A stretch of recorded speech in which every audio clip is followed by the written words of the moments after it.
Hey everyone, welcome to Codex Digest. Today I'm going to show you how to create a gallery in WordPress. We begin by logging into our dashboard. Once logged in, the first step is to create a new page dedicated to your gallery.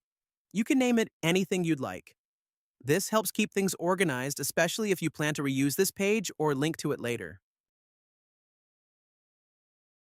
After creating the page, it's time to insert the gallery block. Just hit the plus icon, search for gallery, and there it is. This block is your main workspace. When you add the gallery block, WordPress prompts you to choose media files. In this tutorial, we selected images from the media library, which are already uploaded to the site.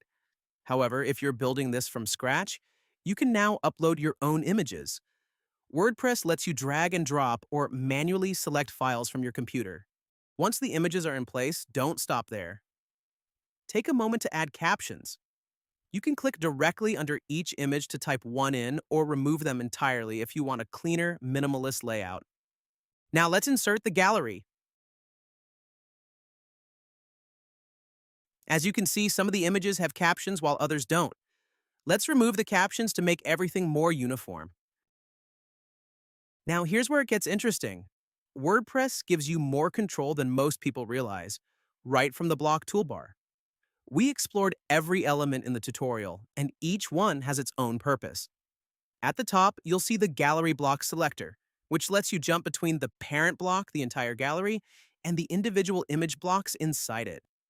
This is helpful when you want to fine-tune things at different levels. Now let's talk about the right-hand sidebar where most of the customization lives. One of the first options you'll see is columns. This controls how many images appear per row. A 2-column layout is ideal for larger images. A 4 or 5-column layout works better for thumbnail-heavy galleries. You can test and preview to see what fits best for your content. Just below that is a setting called Crop Images to Fit. When you turn this on, all images are cropped to match in size, which creates a uniform grid. If you're aiming for balance, this is your friend. But if you want a more natural, flowing look, leave it off.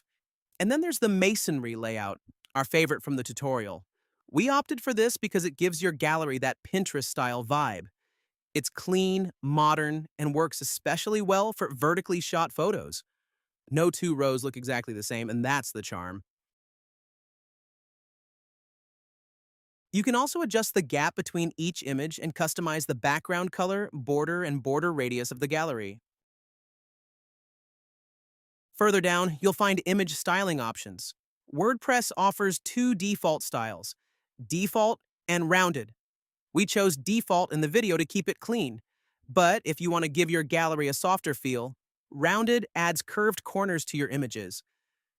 Play around here as this section is about the feel you want your visitors to get.